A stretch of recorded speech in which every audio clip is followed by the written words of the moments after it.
Hello, everyone. This is Gia Marone. I am president of Women Grow, and you are joining us for part 2 of Let's Talk Supplier Diversity. And I'm so excited to join you this afternoon, but also with our fantastic panelists. We started this conversation about 6 days ago. We're not the only organization having this conversation who is partnered with Curaleaf, but what's incredible is that this conversation is not only being had, but people are interested. They want to learn more about supplier diversity, especially in the cannabis industry. And so today joining us, we've got 3 business owners, and we have a representative from Curaleaf who's going to come on and talk to me first about her business and about her role in Curaleaf. And then we'll have each of our panelists come on to discuss their business, and then we'll have some questions. But what's even better is, and if you see me looking down, look, real talk, I never hide what I'm doing here. I'm using my phone because I want to look at you guys, but I want to read my questions that I've prepared for today. But what's amazing is that you all submitted questions. And so we'll be answering your questions that you submitted. And it's not too late maybe to submit your business for a supply diversity consideration. And look, although we're having this conversation now and you submitted questions, you know, I always say it's still an opportunity to submit more questions. We can always send those over to Curaleaf. We can answer it at a later time. But we want to make sure that we're getting this access to information and education to you all. So first and foremost, I want to thank Tanya Osborne, who has been a pioneer and working closely with me. So thank you, Tanya. Tanya's behind the scenes, keeping us all on track. I really, really want to extend that deep gratitude to Curaleaf for all they have done, being not only our partner in this initiative, but also for allowing Women Grow to be a part of their Rooted in Good program. And so we greatly appreciate them and just are honored to be a partner of theirs and for them to be a partner of ours. You know, it's teamwork that makes the dream work, right? So Tanya, if you don't mind, I'd love to have our first guest join me. Her name is Kimberly Gamboa. She was born in Los Angeles and has been a longtime advocate and user of cannabis. After spending more than 15 years in traditional corporate retail, she got an offer to come work in the cannabis industry, where she got to be a part of the California transition from medical to adult use, starting with a California-based craft cannabis brand, then coming on board to be a part of the marketing department for Select. And now she is with Curaleaf as the director of retail marketing, and her work spans across 23 states. And so I am honored to have Kimberly join us today. Hello, how are you? Great, thanks for having me. Excited to talk today.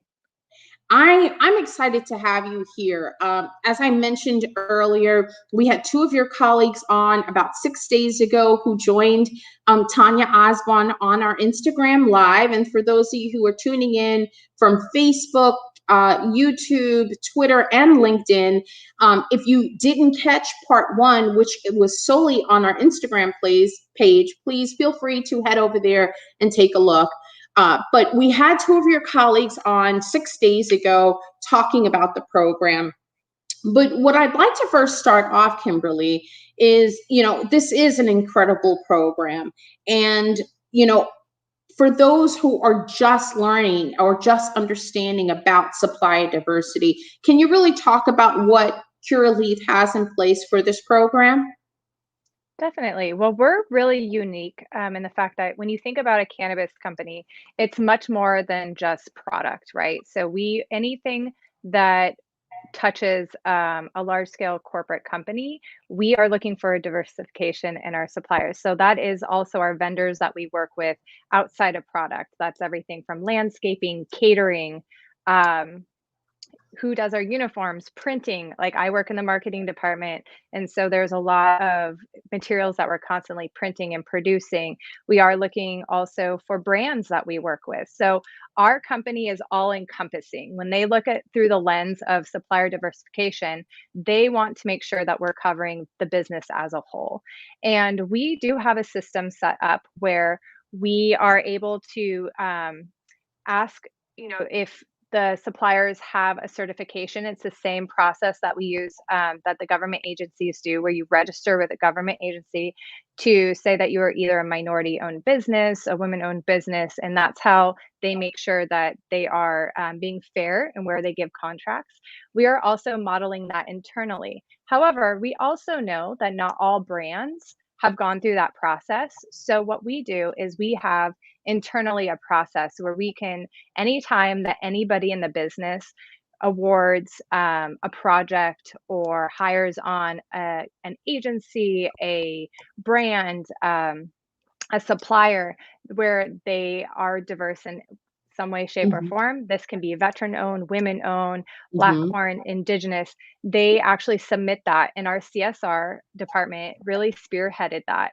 And so that's the way that we are internally able to make sure that we are paying recognition to that and that we are diversifying across the entire company.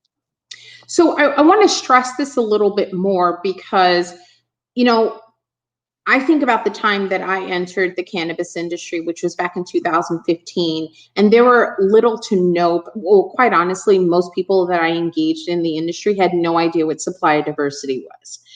But you and I, both coming from a corporate setting, I know it's familiar. But can you explain, just a little bit more why this is important to Curaleaf? Well, I think to Cureleaf, we definitely recognize that as an industry leader, that we are in a position of responsibility. And knowing that our industry has definitely negatively impacted people of color with the war on drugs, it absolutely is important that we are spreading out equity across all channels in the company where we are able to. And also beyond that, we have a really strong CSR team, and it's the first time that I've worked with a company where CSR is top of mind. And so therefore it's one of those things where beyond just leadership, we make sure that there is buy-in from all different channels within the company, down from the store level, the cultivation level, all the way up. So therefore the responsibility is happening at a corporate level, but because of the buy-in from all different employees throughout the organization, it's also us holding leadership accountable to make sure that we are pushing these programs forward. That is awesome. By the way, I love your nail color. I just have to say that. Thank I you. am all about nails. So I'm like, I love it. So, you know, you touched on this a bit, but I'm hoping you can expand a little bit more. So, what types of businesses are invited to participate in your program? Any businesses. So we can look at all the different channels that we have within Cureleaf. So we have owned retail, we do product, we have R&D. We also do events. So it goes down to, if we have an event, a regional event, that could be the catering. Do we have, even the crews that come in and help set up if we have anybody clean the facilities. Also, any brands, I think right now that as legalization's happening in many markets, that there are a lot of smaller brands that probably wouldn't get the recognition if there wasn't opportunities that we are looking for in this way. So product, and that's even, you know, it doesn't necessarily have to be flower touching. I know that we have some Mhm. guests on today. So, like rolling papers, for instance, these are all avenues that we are looking to diversify throughout the company. Even within what I do, which is within the marketing department, I oversee our marketing in all of our stores, our wholesale channels, and we make sure that even if the company is owned by, somebody that not let's say that it's not a diverse supplier themselves, we can then go back and say, we understand that you yourself, the owner, might not be make be diverse, right? But how are you hiring? Like, who are you using within your supply chain? So that trickles out not just from who we directly work with, but outward as well. So, are you able to name drop companies that you currently have in your program? And the reason why I say that is because I know some of these companies actually appear not only they've been in some media, right? And so I saw the announcement last night of what is it? Joe, oh my God, Josephine Baker. So it's what's the Hmm. company? Oh my God, help me. Because I Billy and love Josephine. Billy and Yeah. Joseph. I'm like, I know it's like, and that is incredible. So can you Yeah. name some of the companies that are currently in your program and what they do? Yeah, so Billy and Josephine, that is now in California. Really excited about this beautiful dispensary. Anybody that's in California, I definitely encourage you to check it out. Also, just look up their story. Jay-Z really got behind backing them, and it's a beautiful speakeasy style location. So definitely go check that out. We work with Bouquet Rolling Papers. I know that we will have them on later to speak about that too. And we recently had a partnership with B Noble. So if people don't know who B Noble is, definitely look up his story. There's a video called The Grass is Greener. He works with Fab Five Freddy. We recently helped launch a product with him, which are pre rolls. And hopefully we'll expand into other products and other markets where we we recognize that he was definitely negatively impacted by the war on drugs, and we made sure that we gave him a platform to tell his story and to have a product, and to also then do charitable causes where we can take some of that and support him, but also make sure that we are using the equity from that to help the war on drugs in other ways. So we are helping through that avenue. We have our Veterans Cannabis Project, where that goes back to supporting the veterans in different markets. Another product, which is through flower. Mhm. And within my own realm, let's see here, who do we work with directly? I work with a print vendor, TGS. They're great. Minority owned. I've actually worked with them prior to cannabis and Wow. continue to bring them on board. And what's really nice is that with our company, because we do make sure that we are hitting, like being transparent with our numbers, and that we are also really making sure that we're prioritizing diversification. Even as we try to consolidate vendors, we can then say, this is a preferred vendor. And although we might be consolidating from these channels, Right, right, like right. this person's coming along with us. That's great. And I had the honor of meeting Mr. Noble in New York for one of your launch events. And he is just incredible. His story is Mhm. incredible. For those of you who are not familiar with Bernard Noble, definitely check out the documentary on Netflix called The Grass is Greener. And then I got to see the packaging for the two pre rolls, which I think is incredible because that's in essence what he was arrested for, right? What was for Mhm. having a very small ounce of cannabis. And I think he was sentenced to like what, 15 years. And I think he spent of the 15, 13 years behind bars for like 5 ounces or Yeah. something. Like it was Even less. It was ridiculous. it was two like joints, like two roaches essentially. So, and it just shows you that that is so crazy. I'm very fortunate. I was born and raised in California. We've always kind of been Cali sober, but like also there is, um, you know, there. there hasn't always been this lens of us being able to see, like, in reality, how negatively impacted a lot of communities were. And so I think these stories are really important to tell. And I'm really grateful that we are working with these brands and we will continue to at Curaleaf. And Be Noble is just the tip of the iceberg for us. Right, right. But and the reason why I'm bringing that up, it's for several reasons. One, I think it's powerful how a company like Curaleaf saw the circumstance of this gentleman, decided to partner with he and Fab Five Freddy, for their launch, their brand. And I often say, when we hear about cannabis or marijuana as most understand it, most here it's the gateway drug. And I've always said Women Grow has been my gateway into the cannabis industry. It's allowed me to meet so many incredible businesses and people in the industry. But part of that is also companies that are now going back to connect with people who have been harmed and disproportionately targeted by the war on drugs. And now you're taking someone who spent so many years incarcerated for two joints, right? And now helping him turn that into a business that will now be able to empower and support and hopefully lend financial support to other entities. And I think that that's incredible, which is why we're so honored to continue this partnership with Cureleaf, because this is exactly what we're asking to see in the industry, right? And this is where people who have small businesses who are saying, I don't have the access. So maybe I have some capital, but I need some shelf space, or I have this service. I just want to be able to provide that to these companies, if they only just gave us a chance. And what I see, what you all have done with Be Noble, is you're giving him that second opportunity, right? You can't get back what he lost, but let's make his next journey forward a very different story. Definitely. Yeah, we definitely have that responsibility, not only as Curaleaf, but as an industry. Absolutely. So you also touched on that not all of the companies that you work with are plant touching.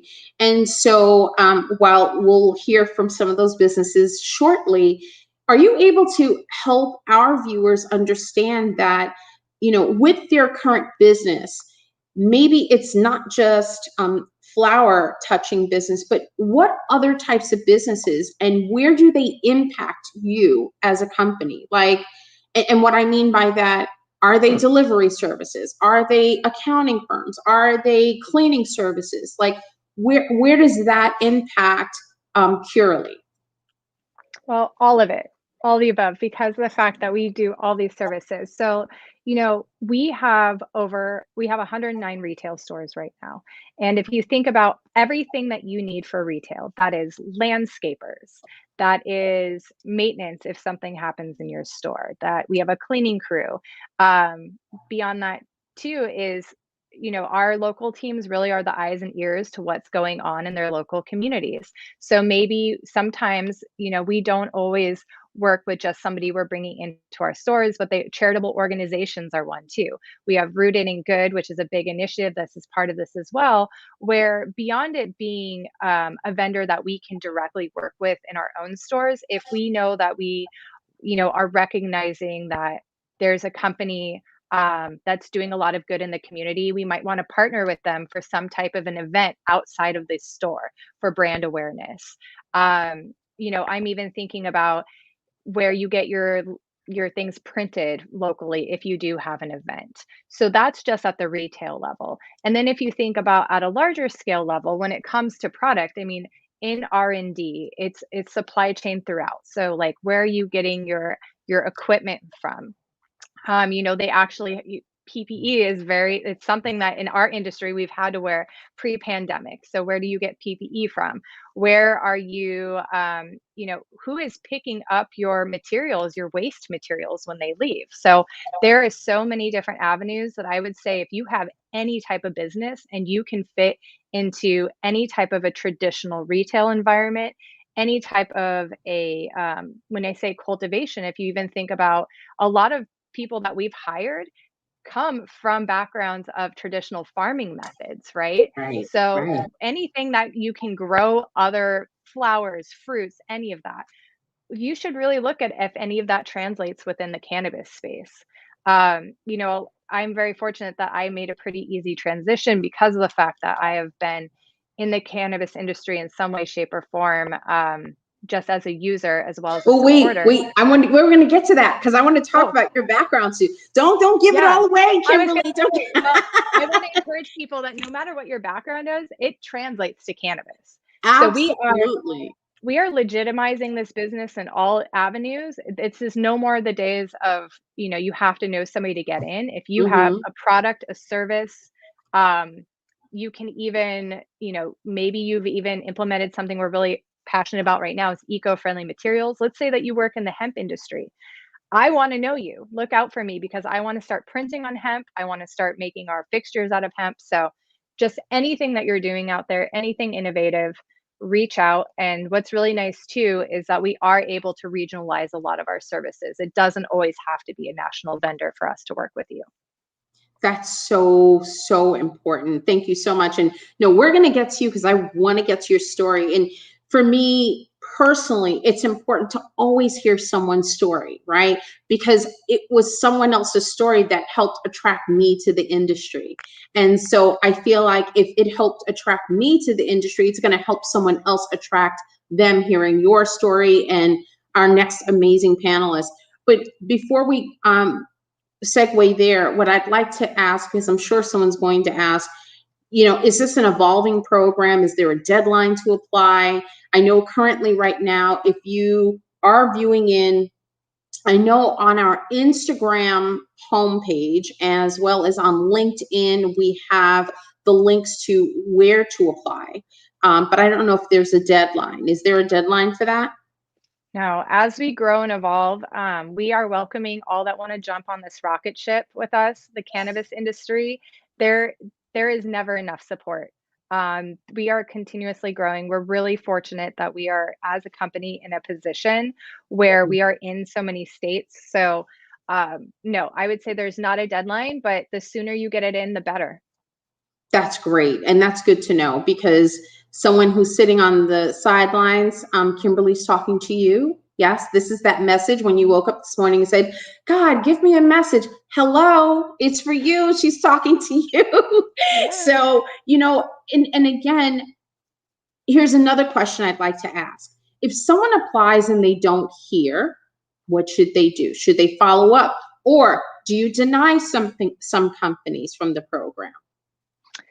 I would have to check with the CSR what the vetting process is for denying, but I think right now we're just really gathering and information. And I've known, at least for what I do, anytime that there has been a company that could possibly help anything within the marketing organization, that I've been forwarded the information for following up.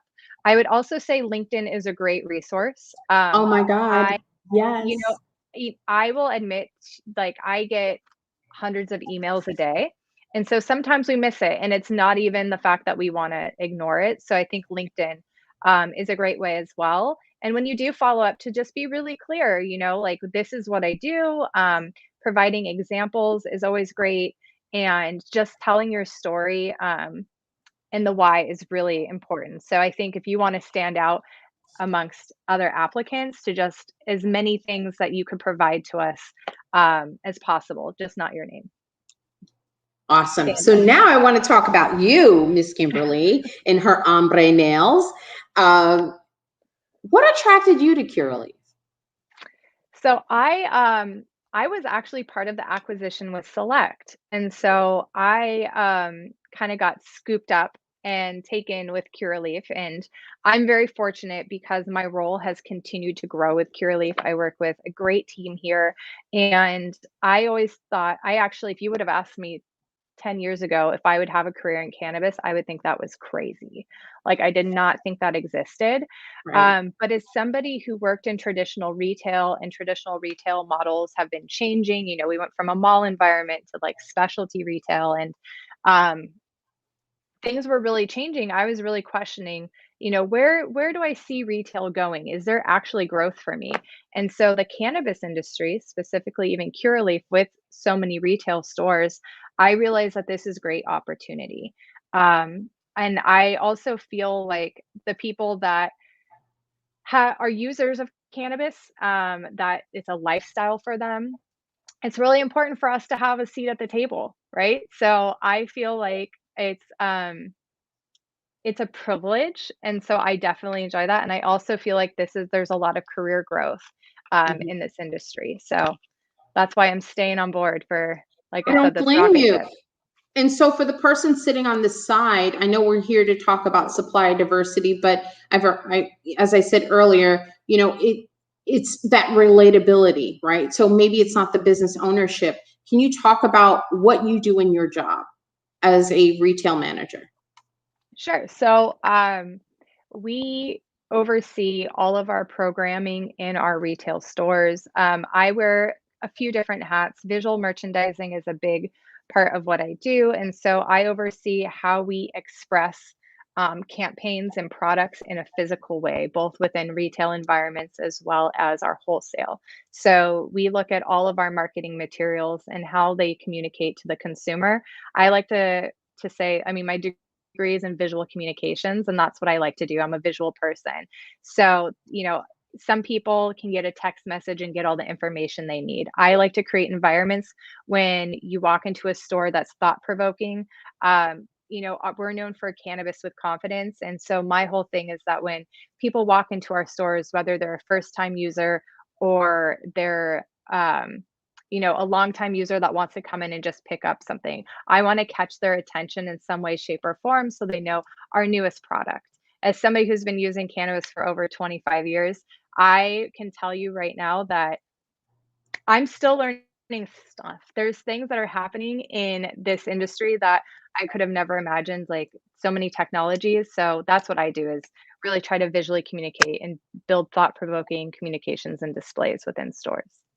That is awesome. Thank you so much for sharing that. That's why I said I wanted you to wait, as I want to give you your moment to talk about what you were doing, what attracted you. And so you said you had come under through the acquisition of Select, and then also talk about what you are currently doing, which is interesting because as being a visual person, one of our panelists who has the rolling papers, which we'll talk about soon, the Mhm. rolling bouquet, but I believe it appears like it's in one of some of your shops. Is that correct?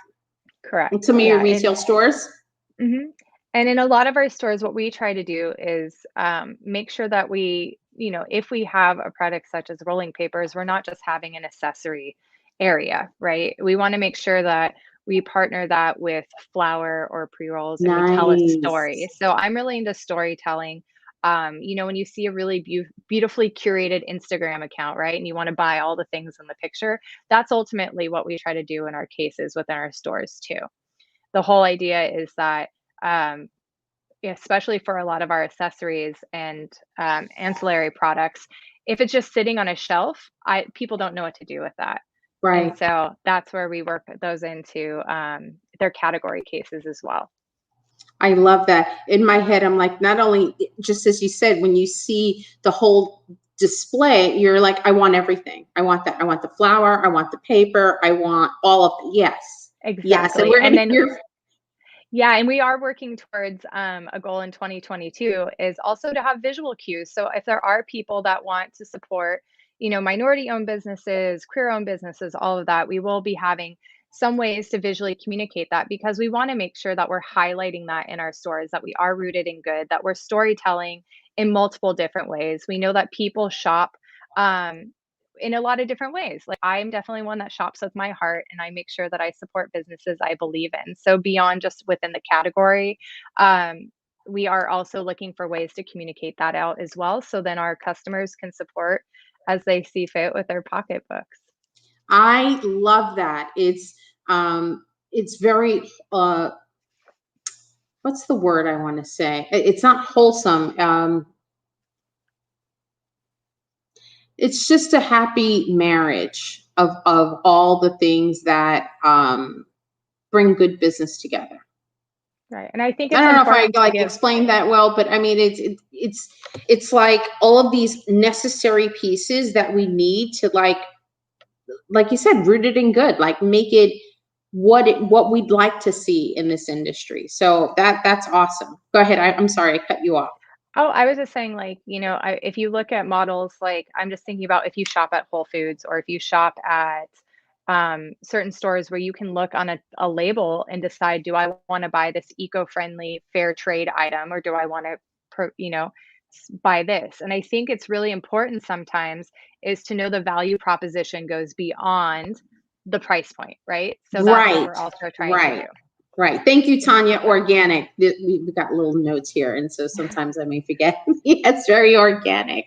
So now, Kimberly, I want you to have a seat backstage because I want to bring in our amazing panelists one by one. So for those of you who are tuning in, we have three panels, but I think one of them had a business emergency, which, listen, when you're in business, these things happen.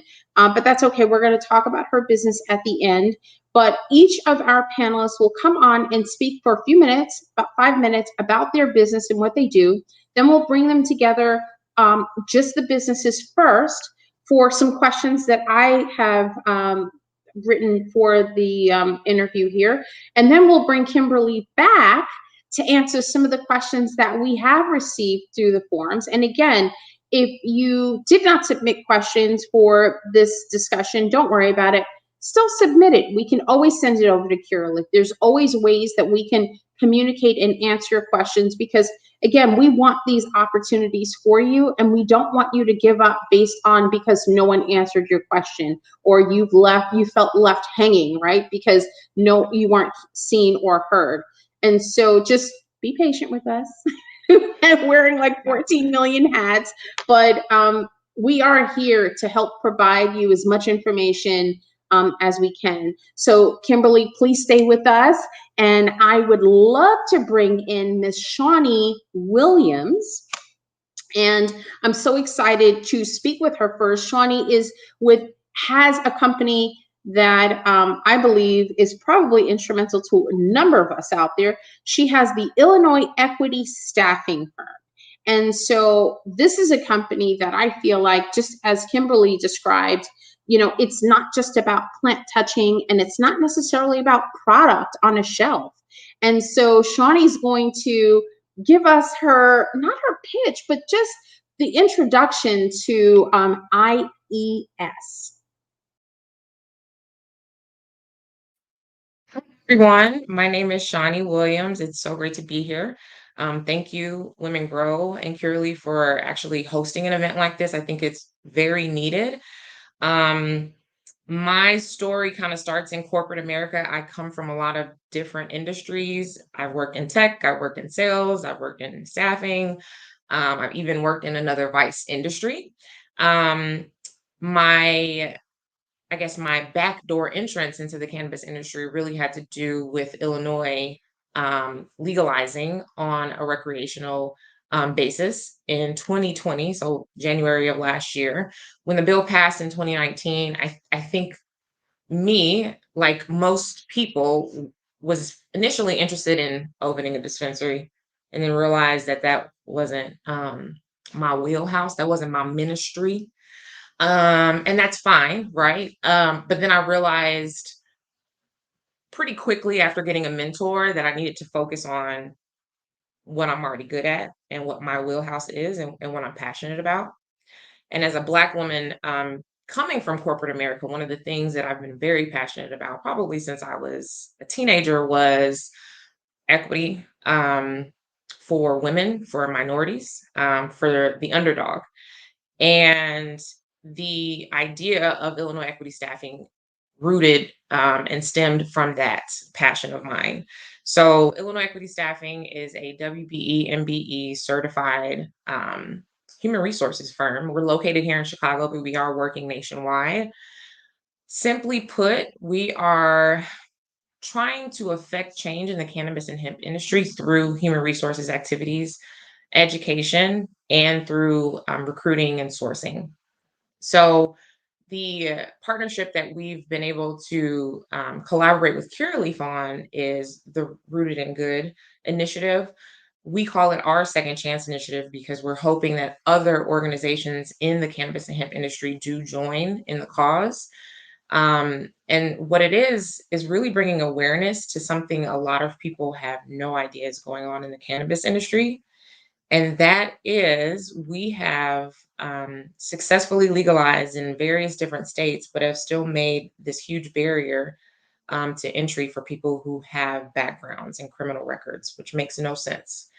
Um, Even to the point where each state that is legal has its own rules and regulations about what type of record or what type of offense actually is considered, off limits or okay. There is no rhyme or reason to that. And in my opinion, it seems intentional and that it has an overall a goal to exclude certain people without overtly excluding certain people. So we're raising awareness with this Rooted in Good initiative, but we're also sourcing people who can slip through those cracks, who may have an offense or who have a record, but in that particular state can get through because they have a record that is okay and not off limits through Curaleaf from entry level all the way up to C-suite. So for those who we can't get through those cracks in each state, we're doing 10 states right now: California, Nevada, Arizona, Oregon, Illinois, Ohio, Michigan, Massachusetts, New York, and New Jersey. For those who can't slip through those cracks, we're trying to collect case studies and take it to the legislative level in that locality to try and change the laws.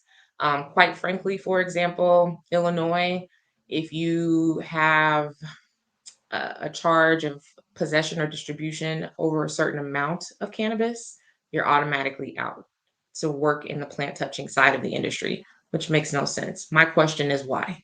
Can we talk to the legislators and ask why? Can we actually give them case studies of people who truly have a story to tell and say, this person committed a crime 20 years ago. They're now in their 40s and they have all of this background experience. And you're telling me because of a mistake they made 20 years ago that they can't participate in this industry? And that's what we do. That's Illinois Equity Staffing in a nutshell. I love it. I can't wait to have you back because we're going to really dive deeper into some of the points that you made. So I appreciate you, Shauni. So you'll just have a seat and we're going to bring in our next person. Her name is Alexis Taylor of Rolling Bouquet.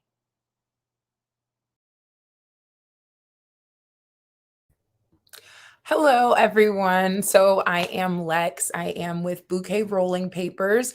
I am actually the Chief Customer Officer for the rolling paper. We are a company as well as a brand. So I don't want to just say rolling paper company, but we are one of the companies that has teamed up with Cureleaf. We are an organic hemp rolling paper company and brand based out of DC. We have a bit of a different kind of story. We were started by CK Denson, because he has been affected. He wanted to be able to leave an impact on the industry, and he wanted to create a team around him that was just as passionate. We're a little bit different in that we literally were all friends that came together, had the same mission, who loved cannabis and really loved to partake ourselves, and knew that we had a high set of standards and ultimately wanted other people, if we had our set standards of what we wanted, we imagined other people would want those same things. So for me, Chief Customer Officer, I am an individual who really cares about the people. More about Bouquet Rolling Papers. We are a brand that started in 2017, and our motto is for the people, by the people. So that is something that really truly runs us. As stated, we saw a product, a thing that we wanted ourselves, these rolling papers, and wanted to bring them to other individuals. And we were like, it's for the people, it's by the people, because at the end of the day, we are the people. So we state that we're also with the people. With that said, we like to then give back to that same community. The people that support us are the ones that we want to support as well, because with these, supplier diversity initiatives, it's great. We're getting colloquially put on, but we want to put other people on as well. So by supporting our brands, our companies, we're able to give back to these same individuals. So for us, whenever you purchase from us, we take a portion of our proceeds and donate every quarter. And, in time that will increase, but we take a portion of our proceeds and actually give back to the people. We call it our People's Initiative. So it is something where for us, it's not just about being a brand. Everything for us is being a brand that represents the people, represents the culture. And I think that's something that's really important with all of this, is being able to represent for not just yourself, but for others around you who haven't had that opportunity. So I guess, again, with the rolling papers, it's organic hemp. We do provide rolling papers, but in speaking to it as a brand, we provide accessories as well. We have things like rolling papers, glass tips, because for us, when COVID came up, it's, you still want to have those sessions, but how do you do so safely? So we came up with Practice Safe Sesh, and we decided we wanted to come out with glass tips. So if you did want to be in spaces where, you wanted to hang with your friends, you could have a glass tip and be able to pass around your bouquet and still get that camaraderie, but safely. So for us, we have Practice Safe Sesh, and further than just the tips, we put it on a sticker, we put it on a t-shirt. We truly have it as one of our themes at the moment. And so we have other t-shirts and other apparel, and we do limited edition rolling tray drops as well. That's something where for us, we want to be like the culture. It's, what's hot, what's new, we want to reflect that. So it's more than just a rolling paper company for us, it is a brand. And I did also forget to start off by saying thank you so much, Women Grow and Curaleaf, for having us here today to be able to represent and speak about, the things that we do for our community, in the community, and then allowing us the opportunity to, again, put on for our communities. It's truly been wonderful. And I look forward to speaking more about supplier diversity, and especially on behalf of Bouquet Rolling Papers. I love it. First of all, hashtag Practice Safe Sesh. Yes, ma'am. Practice Safe Sesh. Because everybody knows, the other slogan, it's very common. So for us, it's like, you should have that same enthusiasm for remaining safe while smoking. It's in consumption in any way, shape, or form. So it's really great to get that recognition. Like, you had a good idea, and you get to run with it. So I love it. Well, I'm going to bring you back so that we can talk about that some more during our Q&A. So have a seat. I'm going to bring in our next panelist, whom we know very well here at Women Grow. Her name is Marvina Thomas of 420 Collections. And I will add, Marvina is a former market leader of Women Grow in the Arizona market. But what's interesting is that she segued out, and she'd always had her company 420 Skincare, and then she expanded into other entities. And so we'll have her come on and introduce her business. We're so proud of her. Over to you, Marvina. Hi, everybody. First off, I want to say thank you so much, Women Grow and Cureleaf, for having me.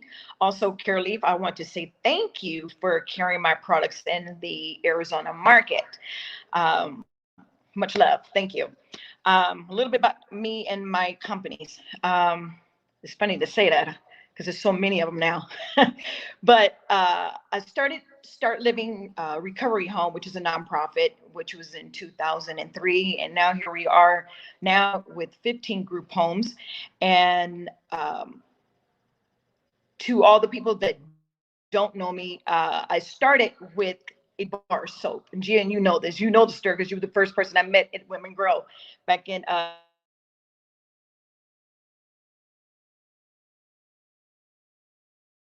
and say I thank God for allowing me to continue to do what I do.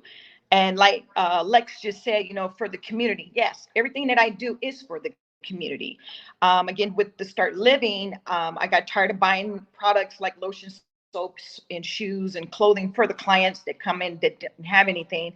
So I started taking my proceeds that I make from my 420 skincare to help to seek those items that are needed for the clients.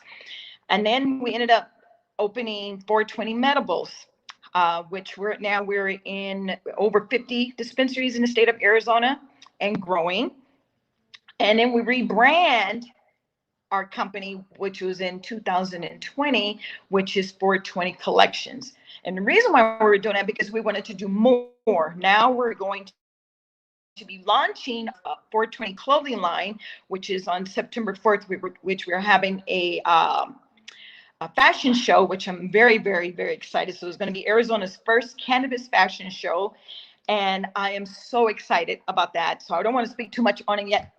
So that's just a little bit that's about to happen. But, the reason why I do what I do is because I've always wanted to help the community. Getting off drugs, getting off alcohol, opiates, and being homeless. So me as a little girl working at my first job as McDonald's, I was always helping and feeding the homeless until I got in trouble because we're saying you're not supposed to be giving out food. But, I've always had it in my heart. And what I do is for the community, always will be for the community, because that's what we're here on this earth for, is to help the community. So I just wanted to say thank you so much for allowing me to come on and share a little bit about me. I love it. Well, Marvina, thank you so much. I know your story, but I have seen you grow and expand your business, and I'm so proud of you. And I love that you made that a plural, right? For some of us, we're like business, but you're like businesses. Yes, you have a collection, which is amazing, because a collection of businesses leads to enterprises and empires, and why not? And, Yes. much like what we're seeing Cureleaf do, what's incredible is that you're doing the very same thing. And that's way before you became this big company, right? You started out and it's innately in you, just as all of our panelists are. So I'd love to have all of you back now, because I have some questions. And we're Foursquare. Yes. Okay. So, so first and foremost, I want to ask our business owners, were you familiar with Supplier Diversity prior to entering the industry? No. I'll turn that over to Shauni. Yes, I was. So I worked in tech. I worked in staffing. I worked in the automobile industry and other vice industry. So I definitely have heard about it. I think before I even started IES, I knew I wanted to go for a WBE MBE certification because of that. And even especially working in tech, I knew how much of an effect it has on a small business to be able to go after a certain certification that differentiates you or sets you apart from everyone else. So definitely. Lex? So while not the business owner, I can still answer that question. And yes, I knew about supplier diversity. I completely forgot to mention earlier, not only am I a chief customer officer, but I do have familiarity with the industry as a whole, starting off having worked in dispensaries. Additionally, I'm also a medical cannabis patient. So while working in dispensaries, you see the products that are there. So for me, while I may not have known about the program, with Maryland and how our system runs, because we know that you can't actually cross state lines for certain items, you would see that there was a limitation in what was there, but suddenly you would see new products come to market, and some of them were even mom and pop, smaller places. So it was where you got to see that, yes, supplier diversity is needed, because for me, as a person that worked at a dispensary, it's hard to sell the same thing to another person, but additionally, or sell the same things to the same people. But on top of that, as a patient myself, I'm tired of getting the same things also. So it's nice to have that diversity. So yes, aware of the supplier diversity, but perhaps not from the actual business standpoint, but then more I became involved with Bouquet, it really was, oh yeah, supplier diversity. There are initiatives for this. Wonderful. Marvina? Yes, I would say yes and no, because I've always been doing it. Here in my office and also my group homes, all I hire is diverse. I make sure that we're all, I don't look at color. When you close them darn lights or turn the lights off, we're all pretty much the same. I treat everybody as family here. And what Les just got you saying, yeah, going to different dispensaries, buying the same thing or trying to find something different. I'd rather buy from, a diverse person than buying from another person, because I want to help them, because we are left out. Let the truth be told. You know what I mean? So me, I try to do all. I want all people. That's beautiful. That's just me. And yes, Arizona is one of the states that has a big issue, but we're working towards it. At least I'm trying to put my little 2 cents in. Listen, I mean, as long as you're operating there and you're doing the work, you are doing it. You're not trying, you're doing it, right? And I think that the misconception of doing is that you're the only solution. You're not the only solution. It requires a collective, right, to help close the gap. But in helping to close the gap, your contribution is making a difference. So, I don't take that, well, I'm trying. No, that's BS. You're doing it. If you're in action, you're doing, So then I'd like to ask this question to you, Lex, but also to you, Shauni. Like, how has this impacted being a part of this program? How has this impacted your business? This opportunity per se. Sorry, Lex first. Yes, No, because not a that you're what I heard you say earlier during your presentation, that you're not just rolling papers, right? And then you talked about the glass piece, but how are you selling your product before versus now? It feels like you have an expanded reach in making your product more available.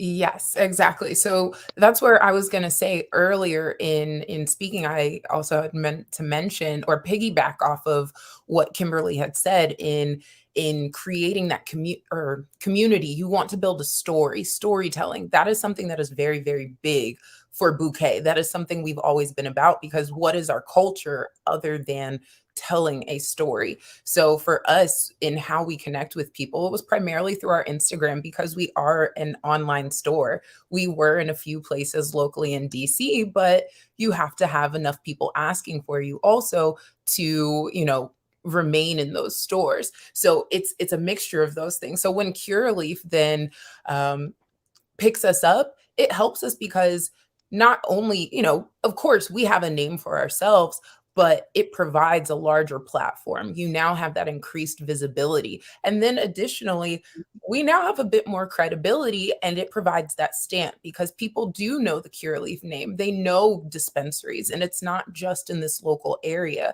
It's beyond just Maryland and DC and Virginia for us. Now it's those opportunities to expand to New York, expand to Florida, expand to Las Vegas. We get to go nationally, whereas before our resources, I don't want to say could have, but limit you, because you can only scale at such a pace with, what you're provided. And Cureleaf has really helped with their programming and being able to help us expand and show our ideas and let people see that there are other options. So I would say the visibility and credibility have really, truly helped. That's really interesting. And you touch on something that I'm hoping people understand. As a non-plant touching business in this industry, you are able to go nationally. And so while you were doing that on your own platform, having this partnership has now allowed you to expand even greater across the country in more visible spaces. Shauni, I want to segue to you, because you have a very different business, right? And it's not something that appears on a shelf, but it appears through something that Marvina touched on, which is diversity, and as well as hiring. And that's something that Kimberly was talking about. And when I asked her, what other areas could this supplier diversity impact? And she said, well, across the whole company. And here you are, a staffing company. So can you talk to us about how this has helped you in terms of, are you able to place people in businesses that perhaps you didn't have those relationships with before? I didn't even really, when you asked that question, I didn't even think about it in that way. But I think we do have more visibility for sure. To be candid and to be quite frank and honest, because that's just how I am. It's when we first thought about trying to make a change from our own perspective, because we all want the same thing. Everyone wants equity, diversity, and inclusion, right? Most of us. Most of us want that, right? So if most of us want it, that doesn't mean we all are going to take the same route to it. And when we first started, a lot of people thought we were nuts. Like, no cap. Most people thought we're like, so you're just gonna promote slavery? And I'm like, what? What? How do you see it that way? So for me, 2019 and early 2020, that was like the conversation. But then people, George Floyd, and all these organizations started talking about equity on a national level. Now everyone's like, oh, we see what you're talking about. Because it's not just the plant touching side, and it's not just ownership. It's ownership through the entire supply chain, and its employment opportunities across the supply chain in the Because cannabis not industry. everyone wants to own a business. And No. owner and business owners need people to help them run those businesses. It's such a 100%. I'm sorry. 100%. It's a way for us to this opportunity has allowed us to legitimize that aspect of the industry so that people know this is not a joke. It's not a sellout. It's not a cop out to go that route of employment, get the experience and do your own thing later, or to have your own company or your own venture along the supply chain that has nothing to do with touching the plant. It has legitimized that conversation, I think, on a larger scale, and helped us have really serious conversations with a lot of different people, a lot of different organizations and groups across the country. So I want to stick with you because then I want to go to Marvina after. So can you explain how this process has worked with you in relationship with Curaleaf? How does it work between IES and Curaleaf? So we have biweekly meetings. Basically, we are almost like a liaison. So we are working with several nonprofit organizations that are on the ground floor, grassroots across the US in the 10 different markets that are already working with justice impacted Americans. And we're forming those relationships to actually try and place those people in those populations with those organizations. So essentially, it's almost like a strategic partnership with all of these nonprofits. Some of them are for profits, but it just kind of depends on their business model. So some are like online job boards that are specifically for people who are justice impacted. So we form those partnerships and those relationships, and we go through the interview process. Basically, we're the first line of defense to interview the candidate that's justice impacted, actually have a one-on-one conversation about their story and how they've been impacted, but also kind of be there to give them a little bit of support and lift them up from a perspective of, so I'm one of the people that interviews candidates, and sometimes I'm on the phone with the candidate. We all have barriers, and with some justice impacted folks, there could be loud noise in the background or behavioral questions. When you're doing an interview and you ask behavioral questions, typically the person that's interviewing you wants to hear a specific example. They don't want you to speak generally. And so at the end of all of my interviews, I 100% have constructive feedback, because when I send you to Cureleaf to have an actual interview with the hiring manager in your market, I want to make sure you're prepared and you know what you can improve on with the constructive criticism that I've given you. So we pass on the candidate to Cureleaf. and they are passed on basically as a blind submission. So they're in the candidate pool with everyone else. Typically, we suggest where we see that person based on their experience, but most of the candidates are open to whatever opportunities Cureleaf has, because a lot of us just want to get into the cannabis industry. Then there are some people who are very high level that just want to make a pivot, and we go from there. So that's kind of how the relationship goes. The biweekly meetings, we kind of go through the list of our candidates and where we are with the status of the candidates. If there's any support that we have to offer externally with other partners. In a nutshell, that's it. And then we're collecting case studies on a case-by-case basis. So I have one in Illinois and I have one in Massachusetts, both women that haven't been able to get through like the badging process in Massachusetts and in Illinois. And I've already started having conversations with certain departments that are that gatekeeping entity that has really created that barrier for no reason, really, to figure out how we can maneuver this and make changes, for the next lobbying sessions. Okay, good. Thank you so much. So now I want to pivot over to you, Marvina. It's the same question, but I know that your process in partnering with Cureleaf was a little bit differently, because you have a product that's actually on the shelves only in the state of Arizona. So what was that process for you in entering their supplier diversity program? Actually, thank God one of the employees there was one of our young ladies who used to help us out with women 2 years ago. And now she is one of their main people there at Cureleaf. So I think, getting our name out there was number one. And, out here in Arizona is very, very hard to get into dispensaries. Not what you know, is who you know, basically here in Arizona. But once we, sat down and we talked and figured out which SKUs they wanted to have in their stores, and once, the clients knew, or the patients knew that, hey, we got it, we're in, go get it. So, us coming together as a team, we worked it out, and now hopefully we can go into different states. Wonderful. Oh, now you can go into different states. Is that what you said? I'm trying right now. We got California on the market that's going to be coming up soon, and also Michigan is going to be coming up. So we're going to be working with. Wonderful. Yeah, I'm trying to get my name out there into different states, not just here in Arizona, and then New Mexico is coming up also. So yeah, I'm excited. There's a lot going on right now. Like I'm running like a chicken with my head cut off. No, that's wonderful. And the reason why I like that, I'm happy to hear that, is much like what Lex said about expanding, right? And that she's been able to expand nationally. And so now here you are being able to enter into new markets, right? And now they'll be learning about 420 collectives. So I want to now focus on, I'll ask you, Lex, because you somewhat talked about this.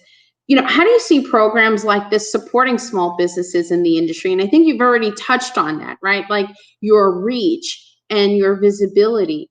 But have you then assessed the current system you had in place and said, oh, now I have to make some adjustments and changes based on now this new expansion?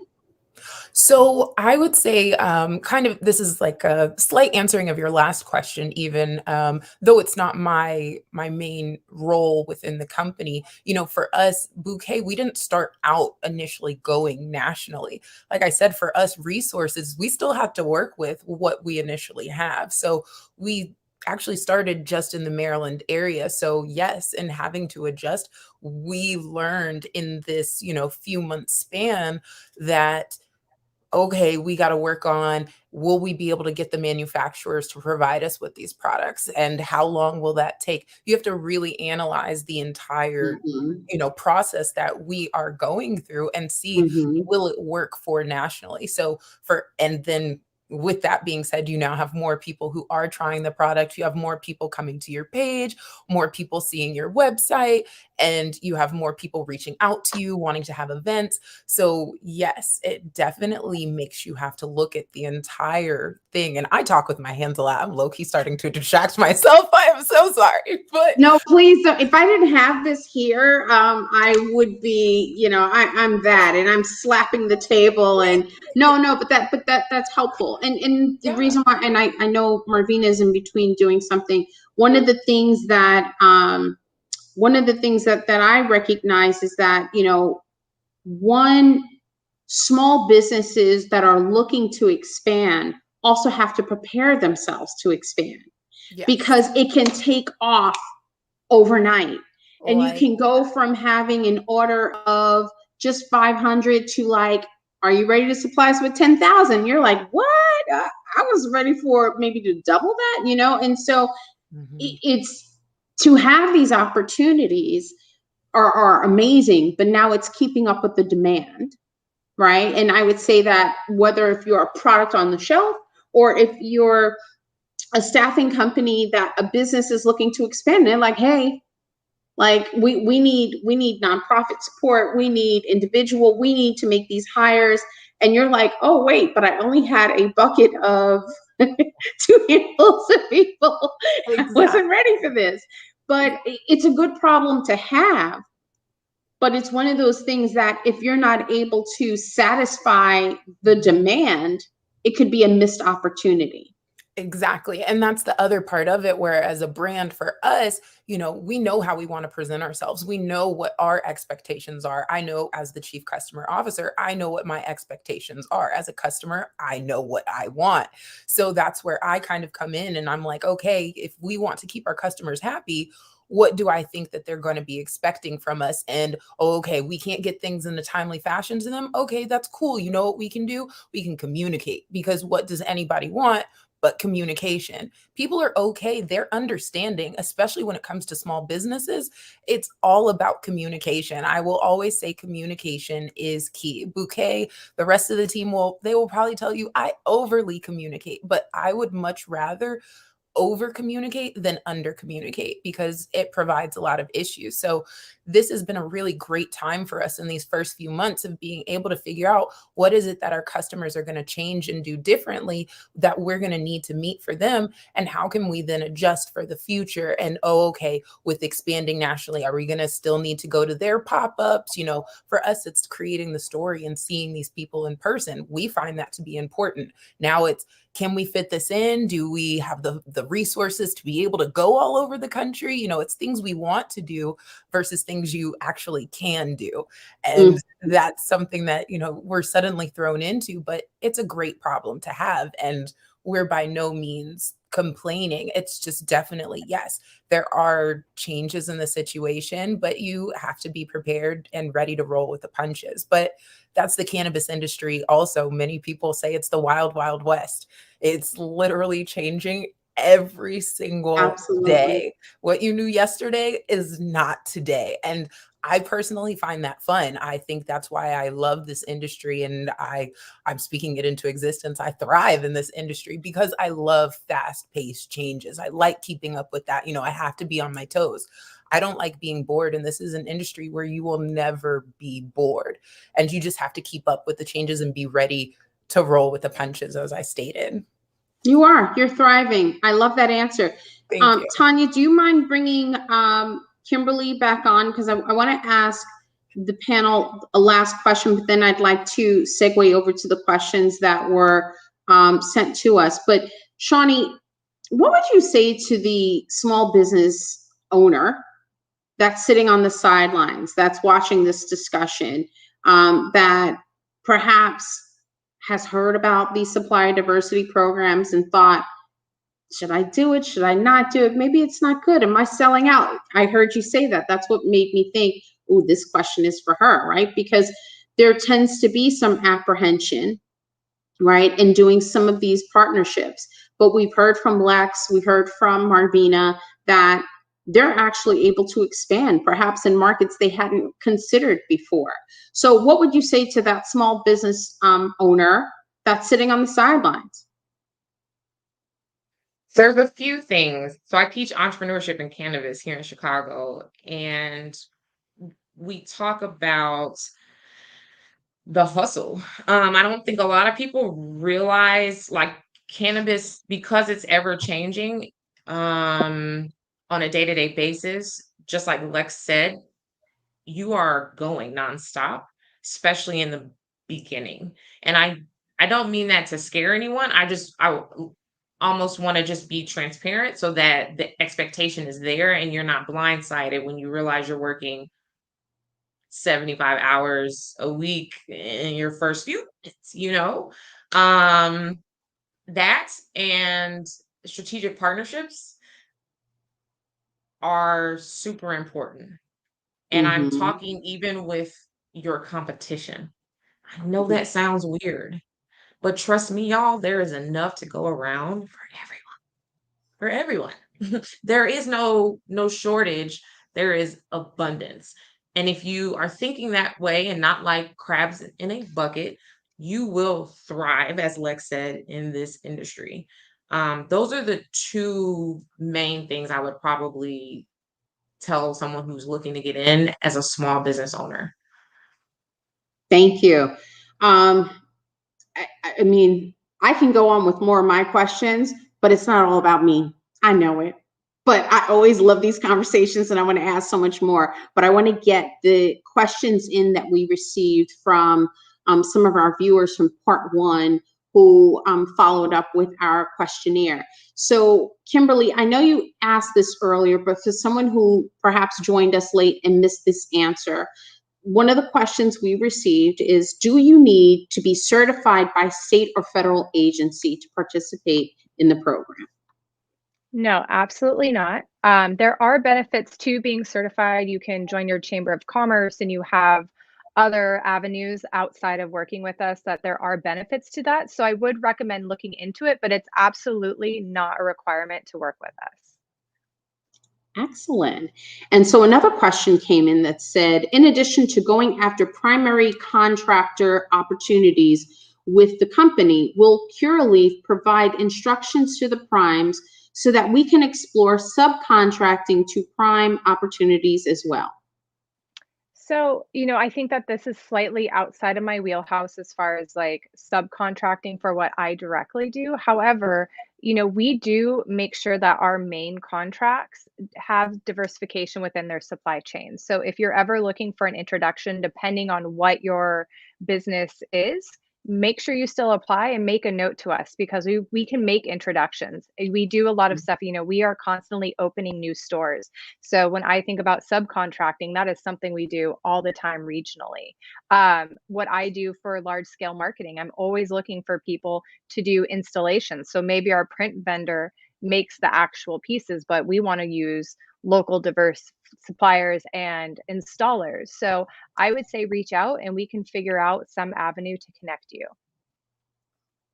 Does it help to have an MBE status? No, I I know would you said you don't have to, but when you see that, is that like I mean, it's definitely, here's one of the things. We do not want to create any more challenges for people. We want to provide as much support and avenues to success as possible. So if you don't have it and you're interested, we can also help you get that. So we definitely notice the people that already have access to that, but we are never going to take one candidate with a certification over another. Now, there might be some other caveats to why we choose somebody else over something else, but the certification is not the reason why. wonderful? Lex, how did you apply for the program? Ooh, so that is again slightly outside of my realm and role, but ours was actually a little bit of a different roundabout way of getting there. So, how I said it's super important to be a patient. A lot of people that are also in this industry aren't consumers within the industry, which I understand personally. I think it's for the best if you are, but I think it, provides a bit more of a tie to it. I'm a person that really cares.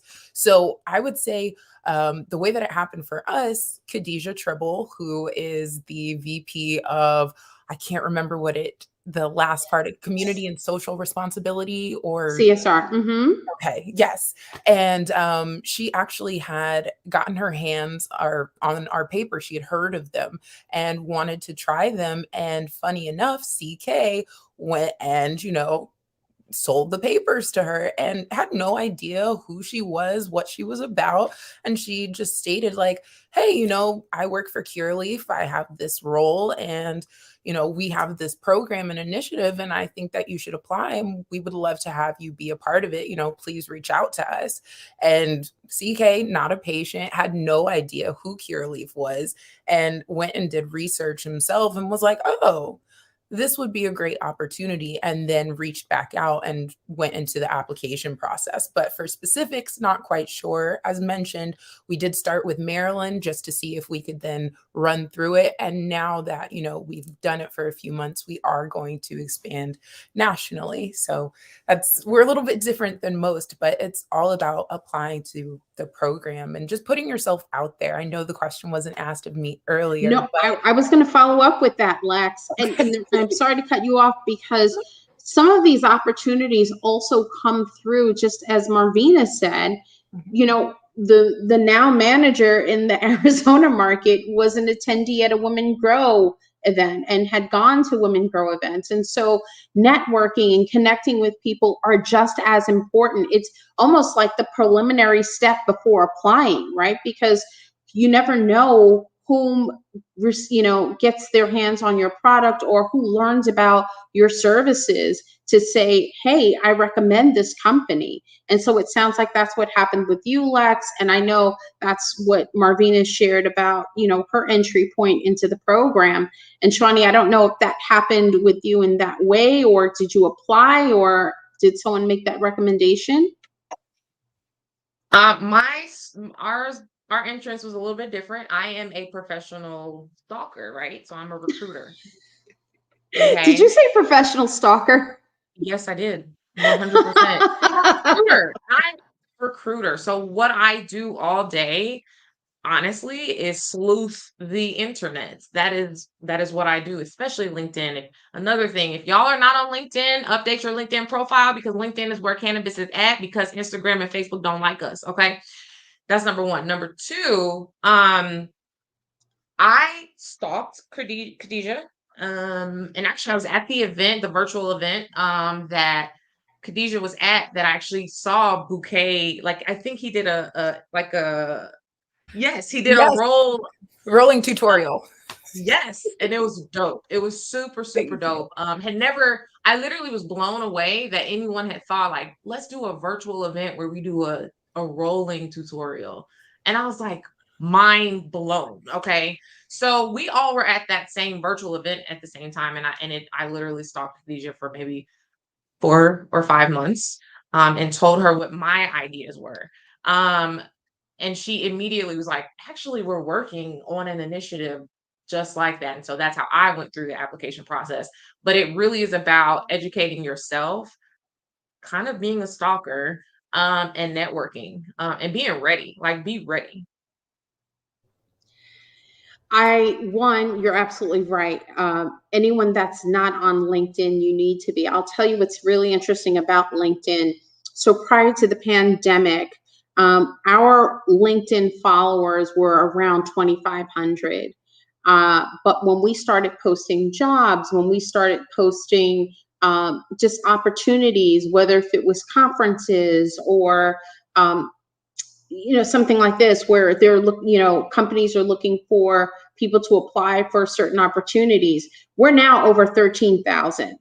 But before, and that was in 2020, that we went from 2,500 to like 11,000 or something like that. It was incredible. But you're absolutely right, Shauni. That's like where a lot of business is happening, whether if it's career opportunities or business opportunities.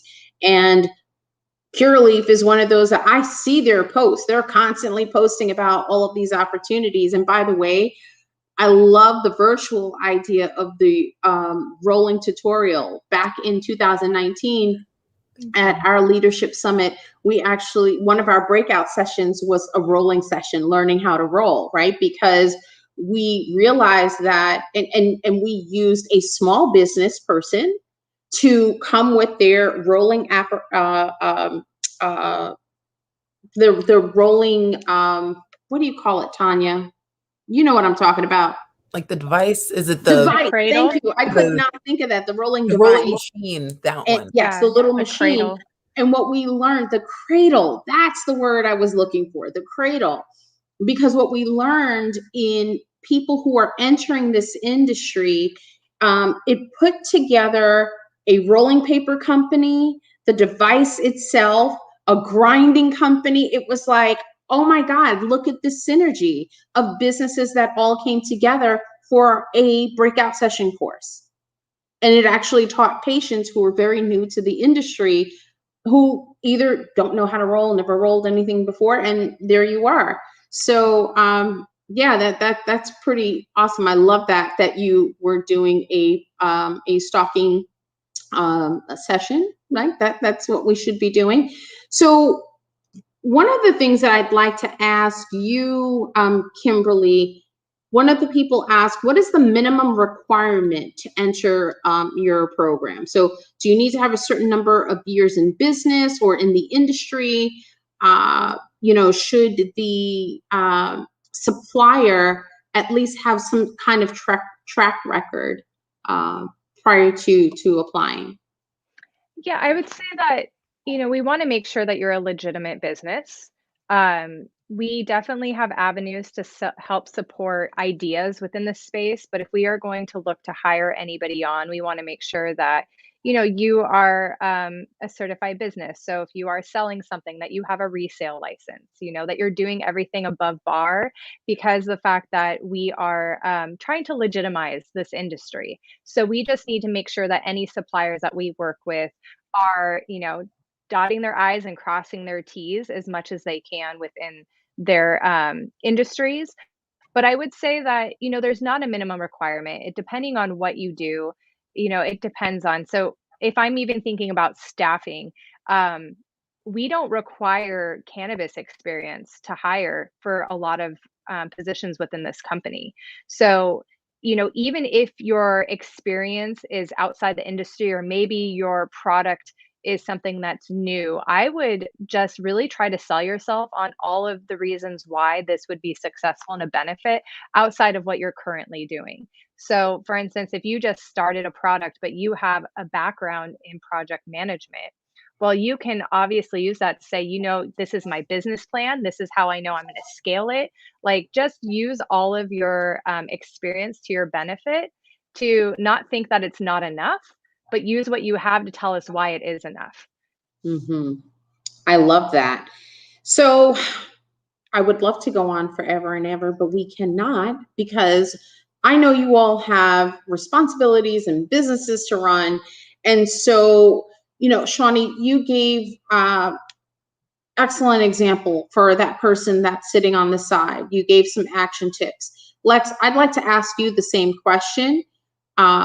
What do you tell that person sitting on the side? And Kimberly, I'll wrap up with you after. Mm-hmm.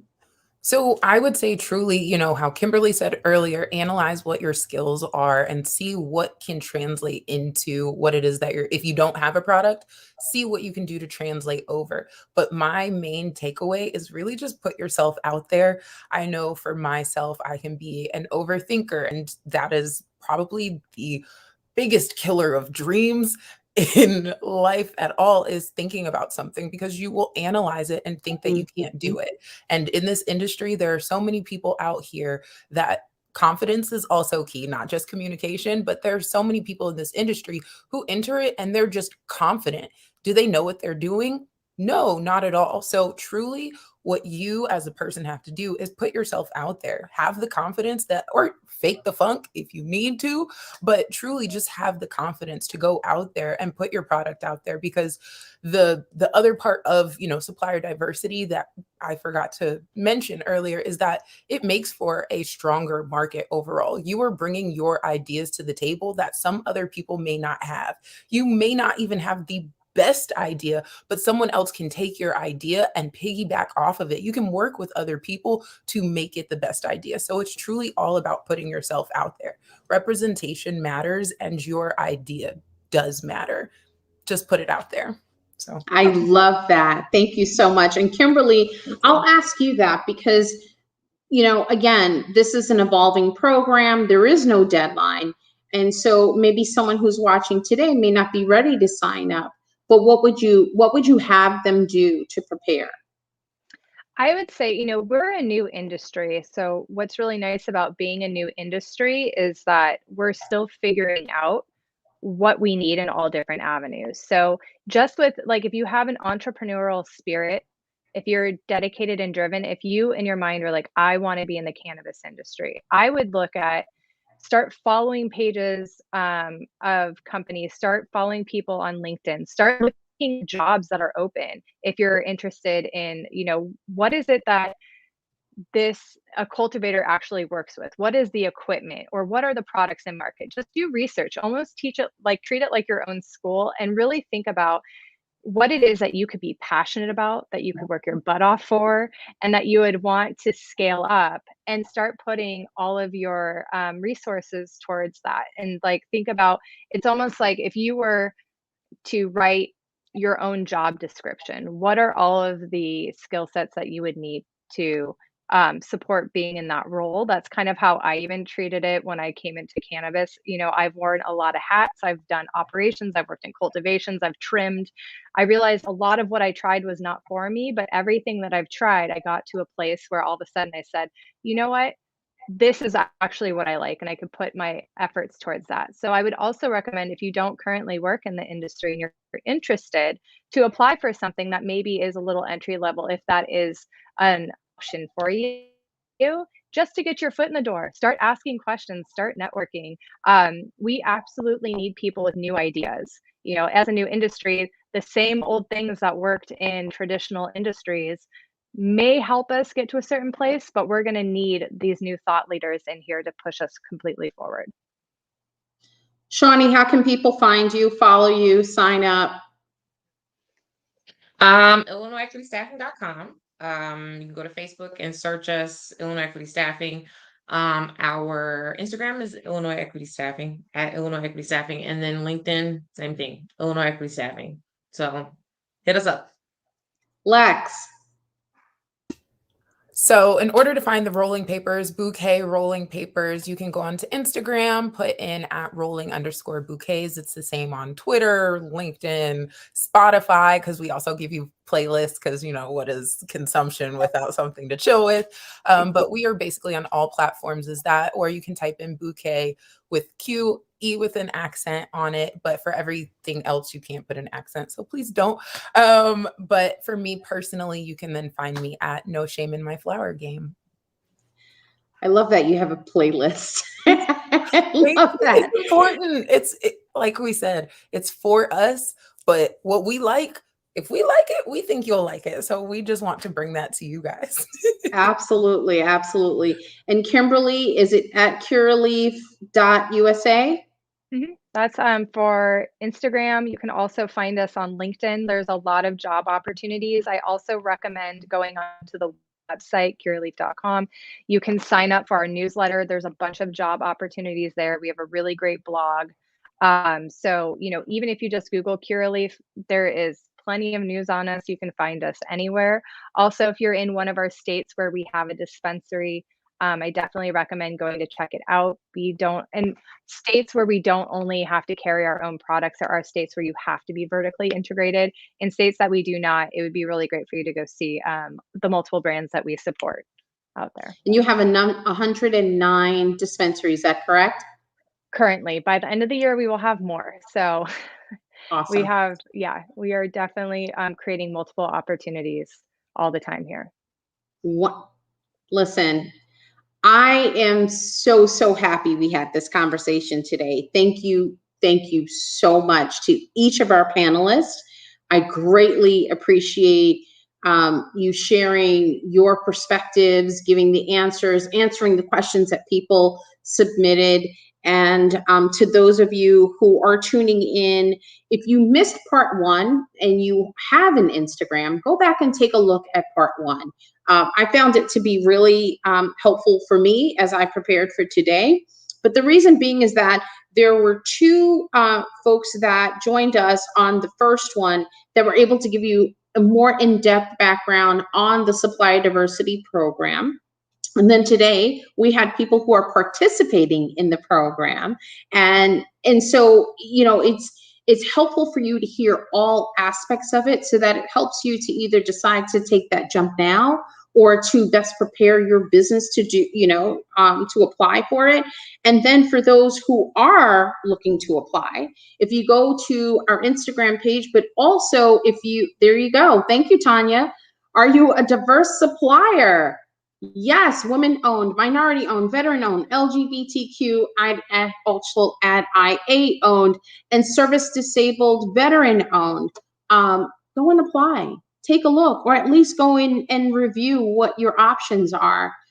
We thank you so much for joining us today. We will also have the link for that application. We'll drop that on all of our social channels because we know that's where you guys are following us.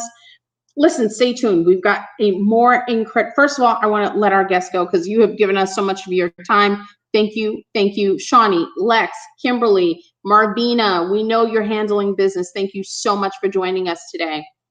And we look forward to seeing you guys again soon.